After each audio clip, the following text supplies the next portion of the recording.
నమస్తే మారా TV news కి స్వాగతం. బులెటిన్ ముందుగా హెడ్లైన్స్.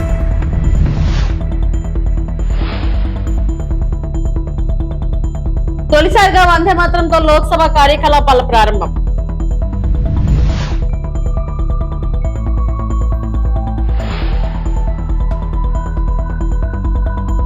చేనేత వస్త్రాల్లో మాజీ మహిళా నక్సలైట్లు ర్యాంప్ వాక్ తో కొత్త సందేశం.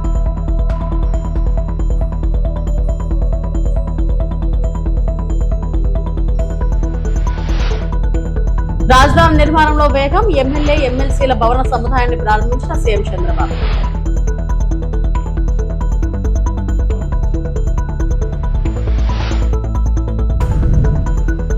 జగన్ కర్నూలు పర్యటన. జిల్లాలో వేడెక్కిన రాజకీయ వాతావరణం.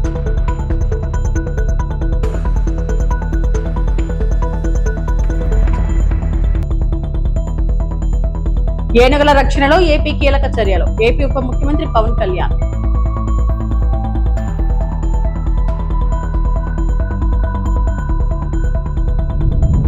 పార్లమెంట్ చరిత్రలో తొలిసారిగా జాతీయ గేయం వందే మాతరంతో లోక్సభ కార్యకలాపాలు ప్రారంభమయ్యాయి.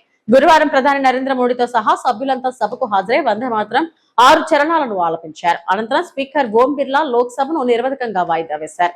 వందే మాతరాన్ని అవమానిస్తే క్రిమినల్ చర్యలు తీసుకునే బిల్లుకు రాష్ట్రపతి ద్రౌపది ముర్ము ఇటీవల ఆమోదం తెలిపిన విషయం తెలిసిందే. ఈ చట్టం ప్రకారం వందే మాతరం పాడేటప్పుడు అంతరాయం కలిగించిన వారిపై చర్యలు తీసుకుంటారు. ప్రస్తుతం జాతీయ గీతం జనగణమనకు ఉన్న రక్షణ వందే మాతరానికి ఉంటుంది.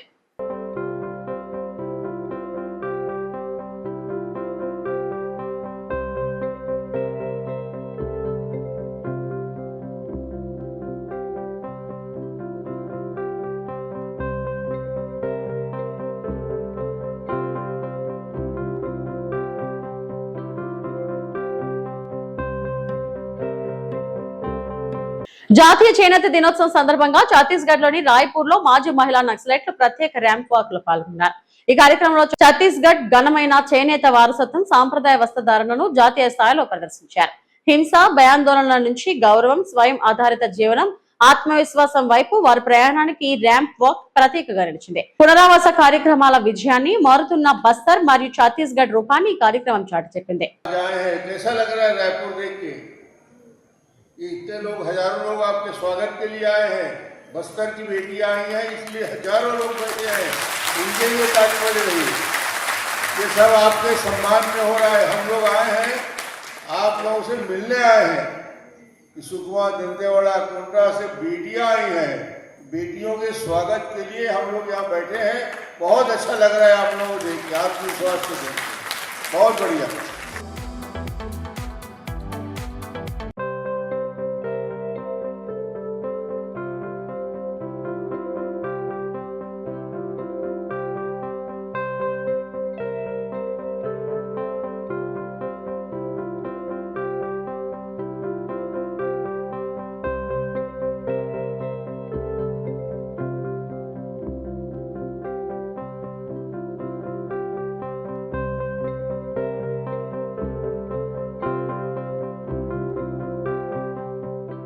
అమరావతి రాజధాని నిర్మాణంలో మరో కీలక ఘట్టం ఆవిష్కృతమైంది. రాజధానిలో నిర్మాణం పూర్తయిన ఎమ్మెల్యే ఎమ్మెల్సీల భవన సముదాయాన్ని ముఖ్యమంత్రి చంద్రబాబు నాయుడు ప్రారంభించారు.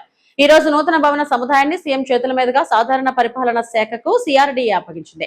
రాయపూడి వద్ద 12 టవర్లుగా ఎమ్మెల్యే ఎమ్మెల్సీల నివాస భవన సముదాయాన్ని నిర్మించారు. ఒక్కొక్కటి 3500 చదరపు అడుగుల వైశాల్యంతో 288 ప్లాట్లను సిఆర్డీఏ నిర్మించింది. అనంతరం ఆయన మీడియాతో మాట్లాడారు.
తెలుగు మాట్లాడే వాళ్ళకు ఒక రాజధాని ఉండాలని ఆలోచించిన మొట్టమొదటి వ్యక్తి, త్యాగాన్ని చేసి రాజధానిని మనకు ఆలోచించిన వ్యక్తి పొట్టి శ్రీరాములు గారు అని చెప్పి కూడా నేను మీకు తెలియజేస్తున్నా.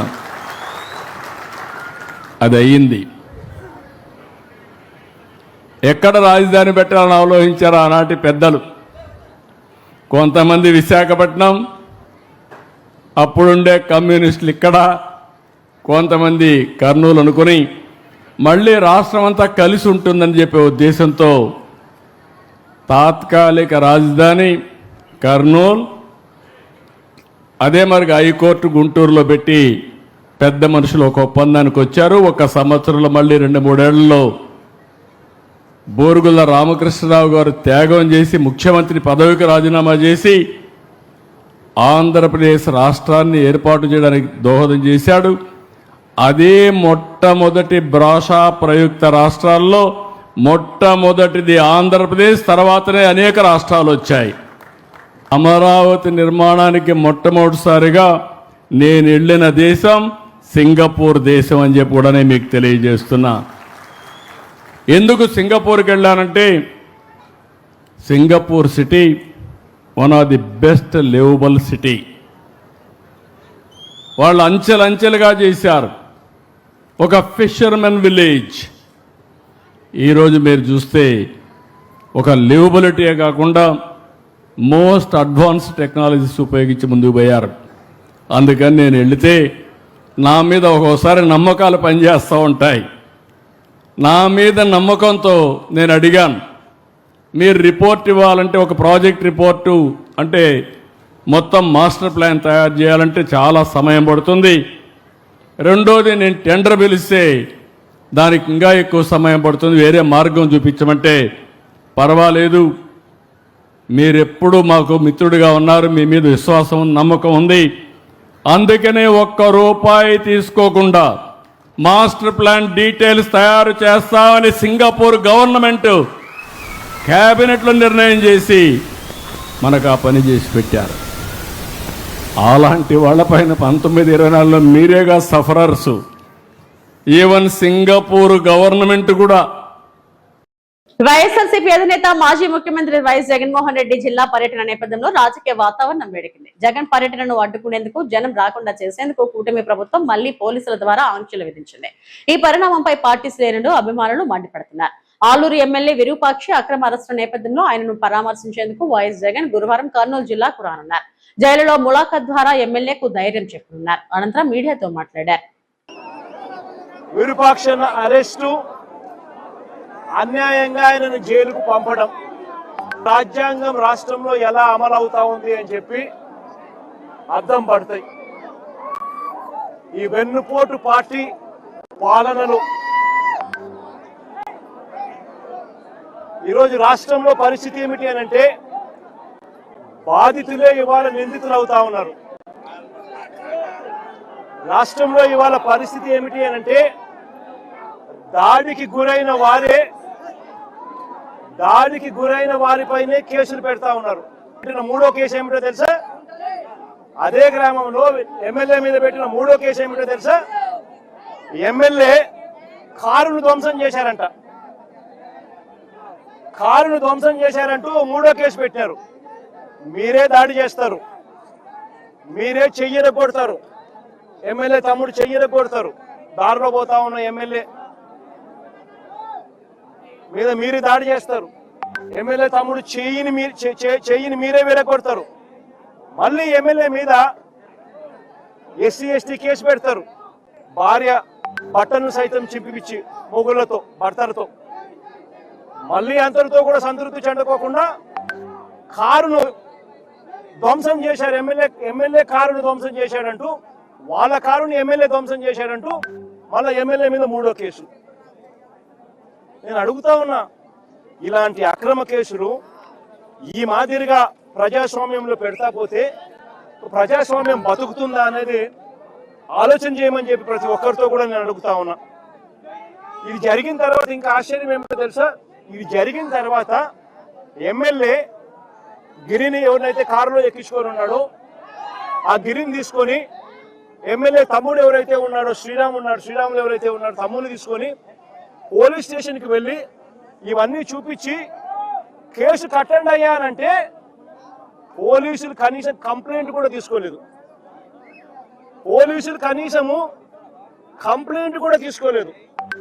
అంటే ఒక నష్టపోయిన వ్యక్తి పోలీస్ స్టేషన్కి వెళితే ఆ గిరిని తీసుకొని ఆ కార్యకర్తను తీసుకొని పోయి వాళ్ళ సొంత తమ్ముడు ఎవరైతే చెయ్యి విరిగిపోయిందో తమ్ముడిని తీసుకొని పోయి కంప్లైంట్ ఇవ్వడానికి పోలీస్ స్టేషన్కి పోతే కనీసం ఎమ్మెల్యే స్థాయి వ్యక్తి వచ్చి కంప్లైంట్ రిజిస్టర్ చేయాలనుకున్నా కూడా కనీసం కంప్లైంట్ కూడా తీసుకొని పరిస్థితిలో ఈ రాష్ట్రంలో పోలీస్ స్టేషన్లు పనిచేస్తా ఉన్నాయి అని అంటే ఇక సామాన్యుడు ఎవడైనా పోలీస్ స్టేషన్కి పోయే పరిస్థితి ఈ రాష్ట్రంలో ఉందా అన్నది ప్రతి ఒక్కరూ కూడా ప్రజాస్వామ్యవాదులందరూ కూడా ఆలోచన చేసుకోవాలని చెప్పి ఈ సందర్భంగా నేను ప్రతి ఒక్కరితోనూ కోరుతా ఉన్నా. విశాఖపట్నంలో ప్రపంచ ఏనుగుల దినోత్సవ కార్యక్రమంలో ఉప ముఖ్యమంత్రి పవన్ కళ్యాణ్ పాల్గొన్నారు. ఏనుగులు అడవులు జీవ వైవిధ్యానికి కాపలాదారులని దేశ వారసత్వానికి ప్రతీకలని అన్నారు. ప్రధాని నరేంద్ర మోడీ నాయకత్వంలో దేశవ్యాప్తంగా ఏనుగుల సంరక్షణకు ప్రత్యేక చర్యలు చేపట్టామని తెలిపారు. ఏనుగుల రిజర్వర్లు 26 నుంచి 33కు పెరిగాయని 150 ఏనుగు కారిడార్లను గుర్తించి రక్షణ కల్పించామని చెప్పారు. ఆంధ్రప్రదేశ్ లో 132 నుంచి 142 వరకు అడవి ఏనుగులు ఉన్నాయని పేర్కొన్నారు. పలమనేరు, పార్వతీపురం, మన్యం ప్రాంతాల్లో మానవ ఏనుగు సంఘర్షణను తగ్గించేందుకు కర్ణాటకతో కలిసి చర్యలు చేపట్టామన్నారు.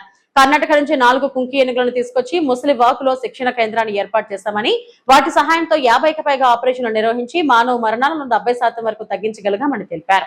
వన్యప్రాణుల రక్షణ కోసం ర్యాపిడ్ రెస్పాన్స్ వాహనాలు 7 అంబులెన్స్లను ఏర్పాటు చేశామని, వీటి ద్వారా 200లకు పైగా వన్యప్రాణాలను రక్షించామని పవన్ కళ్యాణ్ చెప్పారు. Andhra Pradesh too has a unique elephant story. Our state is home to around 132 to 142 wild elephants. This is not only our pride but also our responsibility to protect them and their habitats.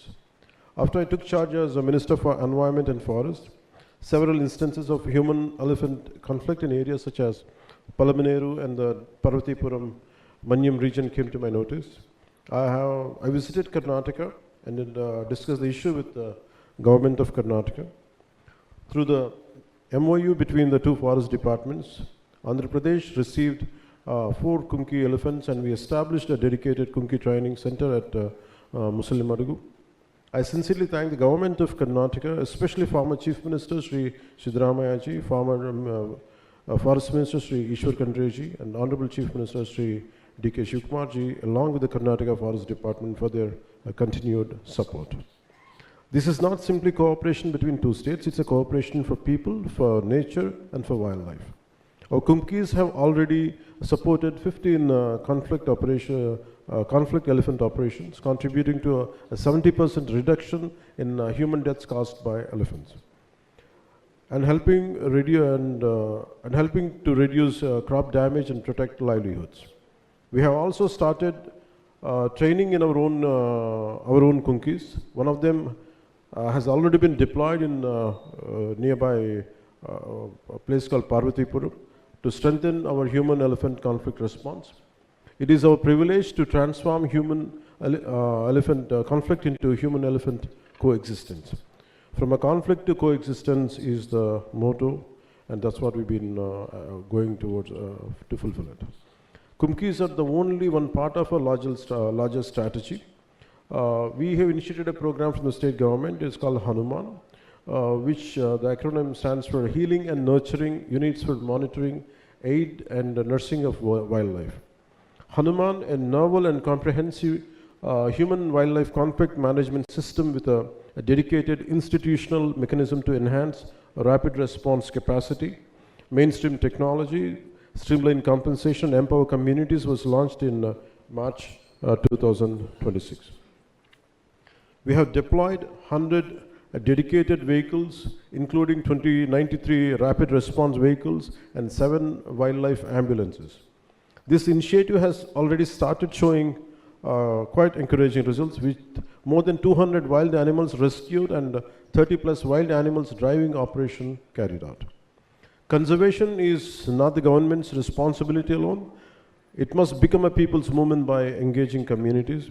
We are implementing same through Hanuman. We should reach a situation where a farmer should be able to cultivate without fear a village should receive a timely warning, so forest team should have the best tools and training, and wildlife should have a safe and connected habitats. And I would like to let us remember the success of conservation is not keeping a wildlife away from people. It is creating a future where people and wildlife can safely share the same landscape. Let's build a future where development has a conscience, conservation has a purpose, and both people and wildlife have a place in our tomorrow. And on this special occasion, Amaravati రాజధాని నిర్మాణంపై మంత్రి నారాయణ కీలక వ్యాఖ్యలు చేశారు. భవ్యమైన రాజధాని నిర్మాణం ముఖ్యమంత్రి చంద్రబాబు నాయుడు చిరకాల స్వప్నమని, విస్తృత చర్చలు అధ్యయనాల అనంతరమే అమరావతిని రాజధానిగా నిర్ణయించామని తెలిపారు. 2015 జనవరి 1న నోటిఫికేషన్ విడుదలైన తర్వాత కేవలం 58 రోజుల్లోనే రైతులు స్వచ్ఛందంగా 34,000 ఎకరాల భూమిని ఇచ్చారని మంత్రి గుర్తు చేశారు. మాస్టర్ ప్లాన్, ల్యాండ్ పూలింగ్, టెండర్ల ప్రక్రియను పూర్తి చేయడానికి 3 సంవత్సరాలు పట్టిందన్నారు.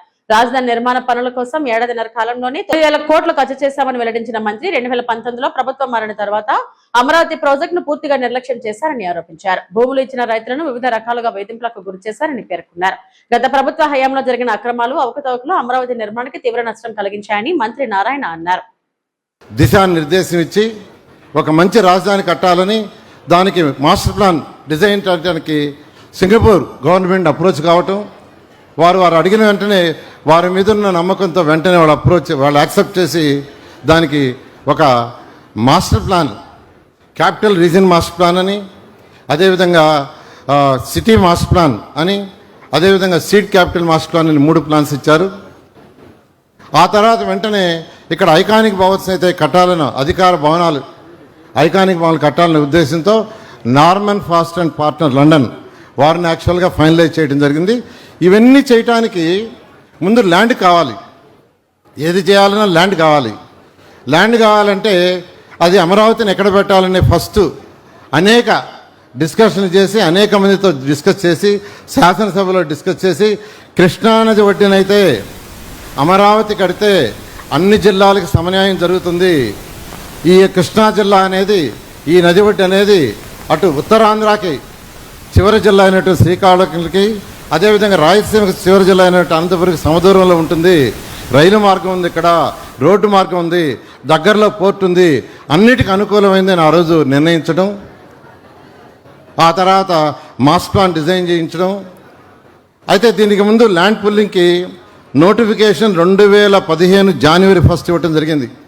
2015 జనవరి 1 ఇస్తే కేవలం 58 రోజుల్లో, అంటే 2015 ఫిబ్రవరి 28 అర్ధరాత్రికి, అంటే 58 రోజుల్లో ఒక్క లిటికేషన్ లేకుండా 34,000 ఎకరాలని రైతు సోదరులు గౌరవమైన ముఖ్యమంత్రి గారి ఉన్న నమ్మకంతో ఇచ్చారు. ఆ రైతు సోదరులందరికీ ప్రత్యేకంగా ధన్యవాదాలు తెలియజేస్తున్నాను. మంత్రి నాదెండ్ల మాట్లాడుతూ వైఎస్ఆర్సీపీ పాలనలో ముఖ్యంగా తమ భూములను ఇవ్వడానికి ముందుకు వచ్చిన రైతులు అనేక అవమానాలు, ఇబ్బందులు ఎదుర్కొన్నారని పేర్కొన్నారు. రైతులు సంతోషంగా, గౌరవప్రదంగా జీవించాలన్నదే ఉప ముఖ్యమంత్రి పవన్ కళ్యాణ్ హృదయపూర్వక ఆకాంక్ష అని ఆయన అన్నారు. అమరావతి పర్యటన సందర్భంగా పవన్ కళ్యాణ్ రైతులు ఎదుర్కొంటున్న కష్టాలు, సమస్యలు, పోరాటాలకు స్వయంగా తెలుసుకున్నారని మంత్రి తెలిపారు. రైతుల ఆందోళనకు పరిష్కరించేందుకు ప్రధానమంత్రి సహకారంతో కూటమి ప్రభుత్వం మరిన్ని చర్యలు చేపడుతుందన్న నమ్మకం ఉందని ఆయన హర్షం వ్యక్తం చేశారు. చివరగా అమరావతి రైతులు చూపిన ధైర్యం, సాహసం, సహనం, రాష్ట్ర అభివృద్ధికి అందించిన సహకారం పట్ల వారికి హృదయపూర్వక అభినందనలు తెలియజేస్తున్నానని మంత్రి నాదెండ్ల పేర్కొన్నారు. మనకు ఒక రాజధాని ఉండాలనే తపనతోటి ఆ రోజు గౌరవ ముఖ్యమంత్రి గారు ఎప్పుడైతే అమరావతిని ఎంపిక చేసి ఈ ప్రాంతంలో మనం ఒక అద్భుతమైన రాజధాని నిర్మాణం చేద్దామని నిర్ణయించారో, ప్రతి ఒక్కరి కలల సాకారం కోసం మీరు చేసిన త్యాగం, మీరు పడిన అవమానాలు, మిమ్మల్ని పెట్టిన ఇబ్బందులు ఈరోజు మనస్ఫూర్తిగా మన గుండెలు నింపే విధంగా ఒక సంతోషంతో చేస్తున్న కార్యక్రమం ఇది. ఈ పండుగ వాతావరణంలో 2-3 విషయాలు నేను మీ దృష్టికి తీసుకురావాలి. ఎందుకంటే మొదటి నుంచి కూడా పవన్ కళ్యాణ్ గారు, జనసేన పార్టీ ఎప్పుడు కూడా మీ ఆకాంక్షలు నెరవేర్చుకుంటూ, మీరు పడిన కష్టాలకి రైతాంగం ప్రత్యేకంగా ఇబ్బంది పడకూడదనే ఆలోచనతో అనేక సందర్భాల్లో గౌరవ ముఖ్యమంత్రి గారి మీ దృష్టి తీసుకెళ్లి ఆ సమస్యకి పరిష్కారం చేసే విధంగా పలు గ్రామాల్లో ఆ రోజున పవన్ కళ్యాణ్ గారు పర్యటించారు. పవన్ కళ్యాణ్ గారు చెప్పింది ఒకటే, జనసేన పార్టీలో కూడా రకరకాలుగా భిన్నాభిప్రాయాలు ఉంటే ఆ రోజు ఒకటే మాట చెప్పారు, మన ఆంధ్రులకు ఒక రాజధాని కావాలి, మన రాజధాని కేవలం అమరావతే, అమరావతికే మనం కట్టుబడి ఉండాలి. అమరావతి ప్రగతి కోసం, అమరావతిని స్థాపించే వరకు ప్రతి ఒక్కరు కూడా మనం కృషి చేయాల్సిన బాధ్యత మనపై ఉందని చెప్పారు. ఏ విధంగా ఆ రోజుల్లో అనేక అనుమానాలు తీసుకొచ్చారో మీ అందరికీ తెలుసు. 30,000 రైతులు ముందుకొచ్చి నిలబడితే అసలు వీళ్ళు రైతులే కాదన్నారు. దేనికోసం ల్యాండ్ పూలింగ్ అన్నారు. ప్రభుత్వం ఎట్టి పరిస్థితుల్లో కూడా ఈ కార్యక్రమానికి ముందు తీసుకెళ్లకుండా గత 5 సంవత్సరాలు అంటే వైఎస్ఆర్సీపీ 5 సంవత్సరాల్లో జగన్మోహన్ రెడ్డి గారు చేసిన అరాచకాలు, వారి నాయకత్వం, స్థానికంగా ఉన్న నాయకులు, ఎమ్మెల్యేలు కానివ్వండి, ఎంపీలు కానివ్వండి, ఏ విధంగా మిమ్మల్ని ఇబ్బంది పెట్టారో, ఏ విధంగా కనీసం ధర్నా చేయడానికి ఒక టెంట్ కూడా ఏనివ్వలేదో అది మీరందరూ కూడా మర్చిపోబాకండి. మీ అందరి కోరిక మేరకు జిఎమ్మవలస మండలంలోని పచ్చని పంట పొలాల్లో వందలాది బాతులు సందడి చేస్తూ కనువిందు చేశాయి. గుంపులు గుంపులుగా పొలాల్లో సంచరిస్తూ కనిపించిన బాతులు స్థానికులను అటుగా వెళ్లే వారిని ఆకట్టుకున్నాయి. బాతులు పొలాల్లో సంచరించడం కేవలం కనువిందు చేయడమే కాకుండా రైతులకు కొంతమేర ప్రయోజనకరంగా ఉంటుందని స్థానికులు చెబుతున్నారు. పొలాల్లోని కొన్ని రకాల కీటకాలు, పురుగులను బాతులు తినడంతో సహజ సిద్ధంగా కీటకాల నియంత్రణకు దోహదపడతాయి. అలాగే వాటి విసర్జన ద్వారా నేలకు సేంద్రియ పదార్థాలు చేరే అవకాశం ఉంటుంది. దీంతో రసాయనాల వినియోగాన్ని కొంతమేర తగ్గించుకునే అవకాశం ఉందని రైతులు పేర్కొంటున్నారు. పచ్చని పొలాల మధ్య తెల్లని బాతుల గుంపులు కనిపించడంతో గ్రామీణ ప్రకృతి సౌందర్యం మరింత ఆకట్టుకునేలా మారింది. ఈ దృశ్యాలను పలువురు తమ సెల్ ఫోన్ లో చిత్రీకరించి సోషల్ మీడియాలో పంచుకున్నారు.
ఇవి ఎప్పటివరకు నా బుల్టన్ అప్డేట్స్. నమస్తే.